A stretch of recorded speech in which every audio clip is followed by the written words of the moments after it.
প্রিয় দর্শক, আসসালামু আলাইকুম। আশা করি আপনারা সকলে ভালো আছেন। আমি সাতাস ইসমাইল হোসেন, দেখছেন ইসমাইল মিডিয়া সেন্টার। এই মুহূর্তে আমি আছি আজকে সাপ্তাহিক আয়োজনে আল আমিন ভাইয়ের সাথে একজন ডিজিটাল কন্টেন্ট কন্টেন্ট ক্রিয়েশন করতেছি। এই কন্টেন্ট ক্রিয়েশনটা আসলে মানুষকে ভিডিও দেওয়া বা ফেসবুক প্ল্যাটফর্মে কাজ করি বা টিকটকে করি বা ইনস্টাগ্রামে করি বা ইউটিউবে করি, যে প্ল্যাটফর্মে আমরা কাজ করি না কেন, মূলত কথা হচ্ছে আমাদের নিয়মিত ভিডিও দিতে হবে প্ল্যাটফর্মে। আর ভিডিও দিলে পরে আপনার একটা পরিচিতি আসবে। আর এটা হচ্ছে একটা কোম্পানি, এখানে আপনি কাজ করেন। হয়তোবা যারা মনিটাইজেশন পেয়েছেন তারা আর্নিং অবস্থায় কাজ করতেছেন, যারা পাননি তারা তাদের পারফরমেন্স দেখাইয়া তাদের কাছ থেকে সেই মনিটাইজেশনটা নিয়ে আসতে হবে। এখন এর জন্য আমরা প্রতিনিয়ত বিভিন্ন সময় বিভিন্ন ভিডিও করি। আর একটা বিষয় হচ্ছে মানুষের বাস্তবিক জীবন আর হচ্ছে মানে যেটাকে আমরা বলি যে রিয়েল লাইফ এবং কি ভার্চুয়াল লাইফ। রিয়েল লাইফ বলতে এই যে এই মুহূর্তে আমি কথা বলতেছি আপনাদের সামনে, এটা হচ্ছে আপনারা দেখতেছেন, এটা ভার্চুয়াল লাইফ। এই ভার্চুয়াল লাইফ আর রিয়েল লাইফ কিন্তু এক না। এখন বিষয় হচ্ছে এখন এটার পার্থক্য যদি আপনাদের বলি, ধরেন যে আমরা কন্টেন্ট ক্রিয়েশনের ক্ষেত্রে একটা ভিডিও তৈরির ক্ষেত্রে অনেক সময় পাগলামি ছাগলামি করি, বিভিন্ন মানুষকে বিনোদিত। বলতে চাচ্ছি, হ্যাঁ, এই যে ভিউ এবং অতিরিক্ত ভিউ এবং হ্যাঁ, লাইক হ্যাঁ, কমেন্ট শেয়ার পাওয়ার জন্য মানুষ যে অন্যরকম একটা পরিস্থিতি তৈরি পরিস্থিতি, করেছে। হ্যাঁ, নিজের ঘরের থেকে সবকিছু এখন মানুষ অনলাইনে সোশ্যাল মিডিয়ায় হ্যাঁ, হ্যাঁ। শো করার চেষ্টা করতেছে। এই বিষয়ে আপনার কি আসলে ধারণা? এই বিষয়ে আমি বলবো যে আসলে কন্টেন্ট ক্রিয়েশন করতে গেলে আপনার যদি একটু পাগলামি ছাগলামি করতে পারেন, একটু ইউনিক টাইপের একটা ভিডিও তৈরি করতে পারেন। ধরেন আমি যে আজকে যে একটা সাক্ষাৎকার আপনাকে দিচ্ছি, এটা হয়তো বা একটু লং ভিডিও হয়ে যাচ্ছে। এখন মানুষের কিন্তু সময়ের খুবই মূল্য। এরা কিন্তু এই লং ভিডিও সময় অনেক ব্যক্তিরাই দেখবে না, স্ক্রল করে চলে যাবে, কি পেশাল টেশাল এগুলা শুনতে পারবো না, এই হচ্ছে বিষয়। কিন্তু এখন মানুষকে এঙ্গেজ করার জন্য, আপনার দিকে এঙ্গেজ করার জন্য আপনার ওই রকম কিছু ভিডিওর প্রথম 3 সেকেন্ডের ভিতরে আনতে হবে, দেখাতে হবে। এটা পাগলামি ছাগলামি হোক, যে কোনো কিছু। ওই যে একটা কথাই বললাম যে ভার্চুয়াল লাইফ আর রিয়েল লাইফ এক না। এখন ভার্চুয়াল লাইফে আমি ধরেন ক্যামেরার সামনে অনেক পাগলামি করতেছি, তাহলে আমি কি আসলেই পাগল? মানে এটা শুধু মানে এটা হচ্ছে জাস্ট বিনোদন দেওয়ার জন্য। এখন বিষয় হচ্ছে আমি পাগলা কন্টেন্ট ক্রিয়েশনের ক্ষেত্রে ধরেন আমার যদি রাস্তায় বসে মুসির একটা ক্যারেক্টার করতে হয়, আমি প্রস্তুত।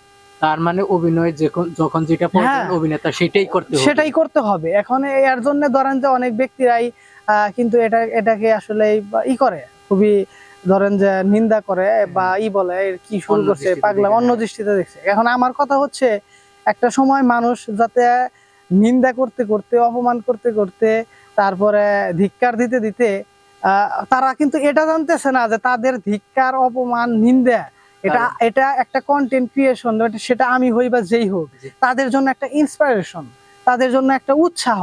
হ্যাঁ, ওই আমাকে এরকম ভাবে কথা বললো, আচ্ছা ঠিক আছে, পাগলামির কি আছে, আমি এটা শেষ দেখি। এই যে অনেকদিন ধরে ভিডিও বানায় এলাকার আশেপাশে অনেক কিছু বলে, মানে আমি এগুলা আসলে এই মুহূর্তে আপাতত আমি আমার মাইন্ডে নিচ্ছি না।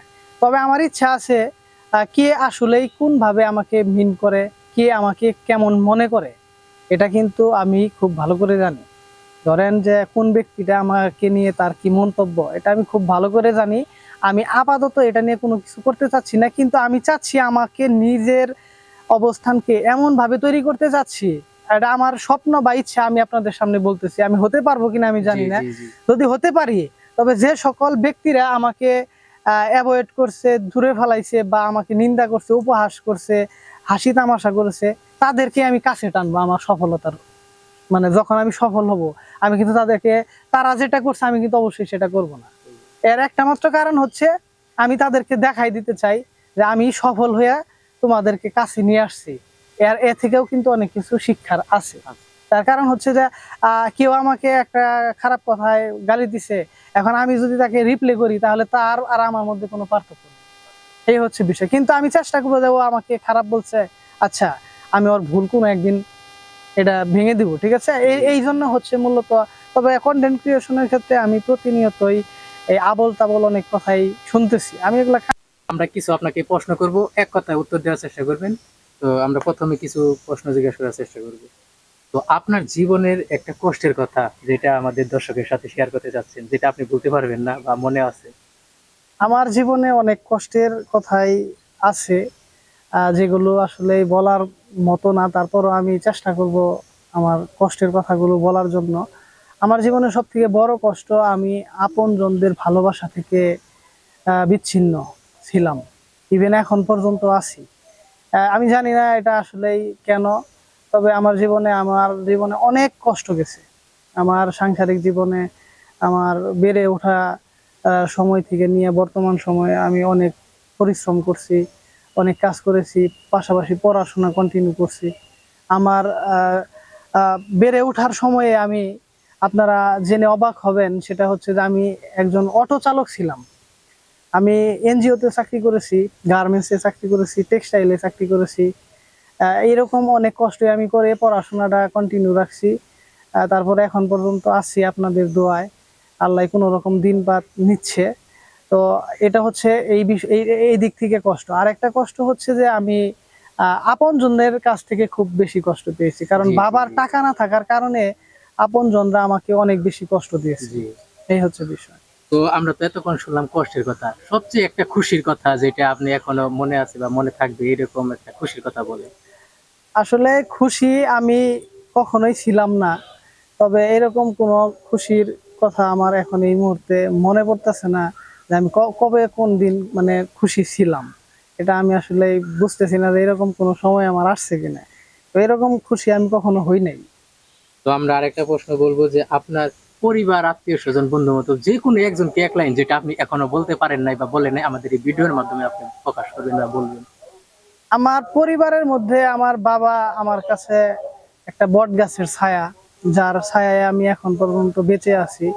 আমার বাবার ছায়ার থাকার কারণে আমি এখনো এই দুনিয়ার বুকে শ্বাস নিতে পারছি। এটা হচ্ছে আমার ব্যক্তিগতভাবে, আমি যদি আমার পরিবারের কাউকে মেনশন করি তাহলে অবশ্যই আমি আমার বাবাকে মেনশন করব, কারণ বাবা দরিদ্র হোক, অশিক্ষিত হোক আর মূর্খ হোক, বাবা কিন্তু বাবাই। এটা হচ্ছে আমার কথা। তো বন্ধু, যে কোনো একজন বন্ধু যাকে আপনি আমার জীবনে সবসময়। একটা বিষয় হচ্ছে, বন্ধুর কথা যেহেতু বলতেছেন, আমার জীবনে অসংখ্য বন্ধু বান্ধব এসেছে, জি। কিন্তু একটা বিষয় হচ্ছে যে আহ, অনেক বন্ধু বান্ধবের সাথে আমার সম্পর্ক শেষ অবধি টিকে নাই। এখন আপনি ভাবতে পারেন যে তাহলে কি আপনার মধ্যে সমস্যা? না, আসলে এই সম্পর্ক টিকা না টিকা এটা হচ্ছে আসলে যার যার মেন্টালিটির উপর ডিপেন্ড করে। কিন্তু আমার জীবনে প্রচুর বন্ধু বান্ধব এসেছে, আবার অনেক বন্ধু বান্ধব আমার জীবন থেকে হারিয়ে গিয়েছে। তা এগুলা আসলে আমি কোনো কিছু মনে করি না। এই হচ্ছে বিষয়। আমার যদি কেউ ভালোবাসে, আমাকে যদি কেউ ভালোবাসে এমনিতেই ভালোবাসবে, আর যদি কেউ মন্দ বাসে সে এমনিতেই মন্দ বাসবে। তবে প্রচুর আমার জীবনে ওই রকম স্মরণীয় ভাবে মেনশন করে বলার মতো কোনো বন্ধু আমি এখনো পাইনি।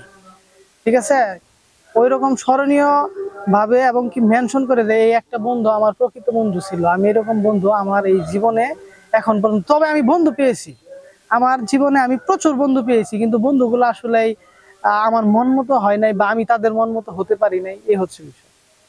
তো আমরা আরেকটা বিষয় জানতে চাইবো যে জীবনের সবচেয়ে বড় ভুল কোনটা, যেটা আপনার এখনো মনে আছে বা মনে থাকবে জীবনে। আমার জীবনের সব থেকে বড় ভুল যদি আমি মনে করি, সেটা হচ্ছে যে আমি আমাকে চিনতে পারি নাই, আমি আমার অবস্থানকে মূল্যায়ন করতে পারি নাই। আমি সবসময় পরোপকারী একজন ব্যক্তি। মানে ওই বিষয়টা কেমন আমি আপনাকে একটু ইঙ্গিত দিয়ে বুঝাই। সেটা হচ্ছে যে ধরেন আমার ঘরে খাবার নাই, আমার ঘরে খাবার নাই এটা আমার কোনো টেনশন না, ঠিক আছে, কিন্তু আরেকজনের ঘরে খাবার নাই এটা দেখলে আমার খুবই খারাপ লাগে। খারাপ লাগে। ঠিক আছে, তো ওই দিক থেকে ধরেন যে মানুষকে খুবই কাছে টানলে বা ভালোবাসলে দেখা যাইতেছে বিনিময়ে শুধু কষ্টই পাওয়া যায়। তো আমার জীবনে যদি এই জিনিসটা আমি বলি, তাহলে আমি বলবো যে আমি এই জায়গা থেকে খুবই হুচট খেয়েছি। এটা আমার জীবনে অনেক বড় একটা কষ্ট। আর আপনার প্রশ্নটা কি ছিল? আমার প্রশ্ন হচ্ছে জীবনের সবচেয়ে বড় ভুল। বড় ভুল, এটাই আমার সব থেকে বড় ভুল, যে আমি মানুষ চিনতে পারি না। ধরেন যে আমি একটা মানুষকে খুবই ফ্রেন্ডলি মনে করি, একটা মানুষকে খুব বেশি আপন ভাবি, কিন্তু আসলে বিষয় হচ্ছে দিন শেষে সেই মানুষটা সেই মানুষটার আসল রূপটা পরে আমি বুঝতে পারি যে এরকম ছিল।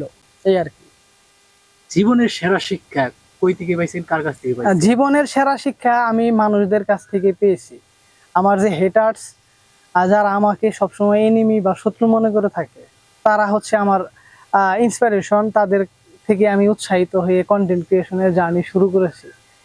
জীবনের যদি অনেক বেশি শিক্ষা পেয়ে থাকি, তাহলে সেটা খুব কাছের মানুষের কাছ থেকে পেয়েছি, খুব কাছের মানুষের কাছ থেকে।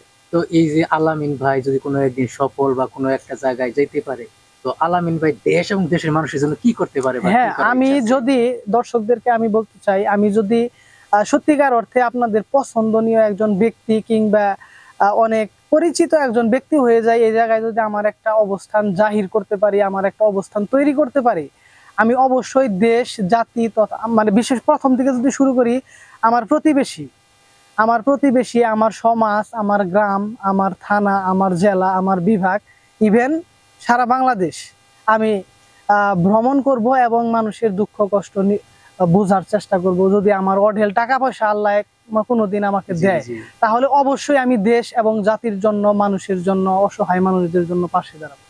এটা হচ্ছে আমার জীবনের লক্ষ্য, যদি ওই অবস্থানে আল্লাহ আমাকে কোনোদিন পৌঁছায় নিয়ে যায় আর কি, এই হচ্ছে বিষয়। প্রিয় দর্শক, আপনারা দেখতেই পাচ্ছেন আমরা আড্ডা দিচ্ছিলাম আজকে আলামিন ভাইয়ের সাথে। তো আজকে অনেক কথা হলো, অনেক কিছু জানার হলো। তো আপনাদের পরবর্তী আমরা যে কোনো শোতে আমরা আবার তাকে যদি আপনারা চান অবশ্যই তাকে আমরা নিয়ে আসবো। তো আমাদের সময় এবং সময়ের জন্য আমরা এখানেই শেষ করার চেষ্টা করব এবং তার সাথে অনেক আড্ডা দিলাম এবং কথা বললাম।